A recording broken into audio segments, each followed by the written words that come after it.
संदीप ने अपनी माँ के कहने पर गांव में शादी कर ली थी। लड़की का नाम था सुनीता। माँ का कहना था एकदम मॉडर्न बहू नहीं होनी चाहिए, लेकिन उन्हें नहीं पता था कि गांव से आने वाली बहू सुंदर सुशील तो होगी और उसको गांव से बाहर भी निकाल लाएंगे, लेकिन उसके अंदर का गांव कैसे बाहर निकलेगा। शादी के कुछ दिन बाद, माँ टिफिन तो देना जरा। बेटा अब तो स्कूल नहीं ऑफिस जाता है, माँ से नहीं अपनी बीवी से टिफिन मांगा कर। ओके माँ। सुनीता टिफिन ले आओ। एक किलो टिफिन, इसके अंदर पिस्ता डाल दिया है। पिस्ता? पिस्ता क्यों? सास जी ने बोला था ना कि आपको पिस्ता बहुत पसंद है। ओहो, मैंने पिस्ता नहीं पास्ता बोला था, पास्ता। पास्ता? कहीं होता है पास्ता? अरे बेटी तू रहने दे, मैं बना दूंगी।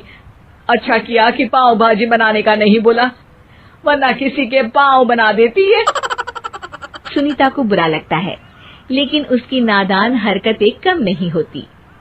ऐसे ही एक दिन, अरे तुमने ये क्या लगाया है? अरे आप वो फूस फूस करके लगाते हैं ना, वही। डियो? का दियो? किसको दियो? अरे वही ना जिससे खुशबू आती है। हाँ हाँ सही पकड़े हैं। अच्छा लेकर तो आना। कौन सा डियो लगाया तुमने? अभी लेकर आते हैं जी। संदीप की बात मानकर सुनीता अंदर से खुशबू वाला फुसफुस लेकर आती है। ओएमजी!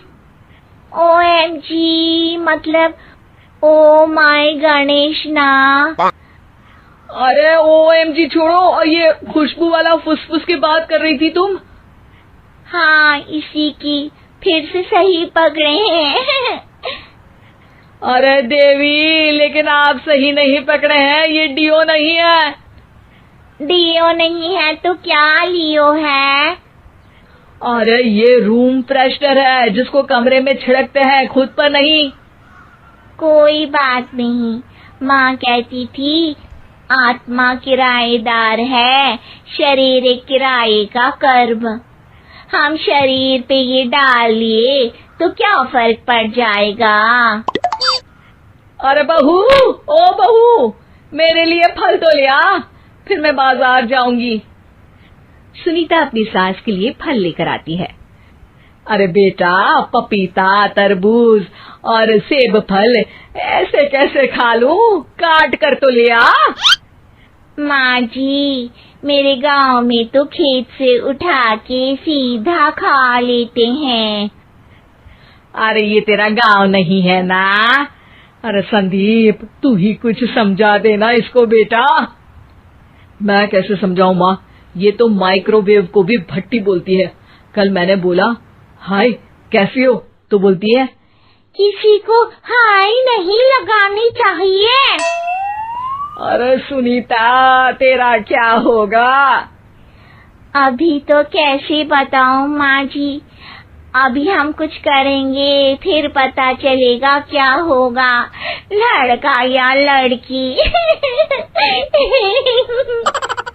हे भगवान, कहाँ से आ गई है? रामपुर से जी, आप ही तो लेकर आए थे मुझे। अरे मुझे माफ कर दो। पहले कोई गलती तो करिए जी, आपकी तो सारी गलती माफ कर देंगे हम। हाँ अरे बहू, मेरी बात सुन। फल यानी कि फ्रूट जब भी लाए ना तो काट कर लाना, ठीक है? जी ठीक है माँ जी, फल यानी फ्रूट यानी काट के लाऊंगी। सुनीता रोज ही कोई ऐसी हरकत कर देती जिसकी वजह से उसे घर में दो बातें सुननी पड़ती। एक दिन, माँ मेरे बॉस घर पर आने वाले हैं शाम को, उनका बर्थडे है, फैमिली साथ नहीं रहती उनके, तो यही पार्टी कर लेंगे। उनको अच्छा लगा तो शायद मेरा प्रमोशन भी हो जाएगा। मैं ना फ्रूट केक लाकर फ्रिज में रख दूंगी और तेरे साथ आज खाना मैं बनाऊंगी, ताकि जब साहब आए तो खाने में कोई गड़बड़ ना हो। शाम को जब सारी तैयारियां हो जाती है, संदीप के साथ बड़े साहब भी घर आते हैं। फ्रूट केक तो ले आना बहू, फिर खाना खाएंगे। अरे इस सब की क्या जरूरत थी, आपने बुलाया वही काफी है। सर, आपका परिवार शहर में नहीं है तो हम ही आपके परिवार जैसे हैं सर। इतने में ही सुनीता फ्रूट केक लेकर आती है और बड़े साहब की टेबल पर रख देती है, और जैसे ही केक के ऊपर का बॉक्स हटाती है, ओह, ये क्या है? केक तो कटा हुआ है। मैं तो ऐसा नहीं लाई थी। आप मुझे शाबाशी दे सकती है माँ जी, मैंने ही केक काट दिया। आपने कहा था ना, फल यानी फ्रूट यानी हमेशा काट के लाना, तो फ्रूट केक भी तो फ्रूट ही है ना, तो मैंने पहले ही काट लिया। होना मैं समझदार। अरे बहू, ये क्या किया? केक हमेशा वही काटता है जिसका जन्मदिन होता है। तुझे एक बात भी समझ नहीं आती, एक नंबर की बेवकूफ है। पूरा माहौल बिगड़ चुका था।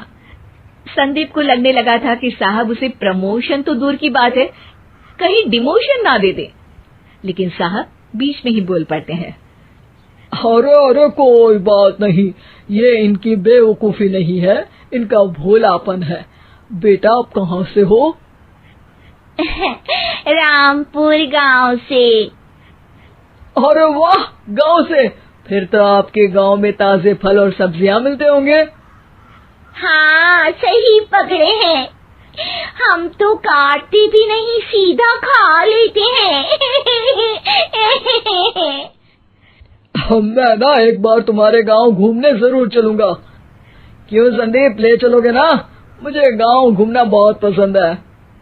बस फिर क्या था, संदीप और सास दोनों खुश हो गए, क्योंकि साहब को सुनीता ने गांव की बात करके खुश कर दिया था।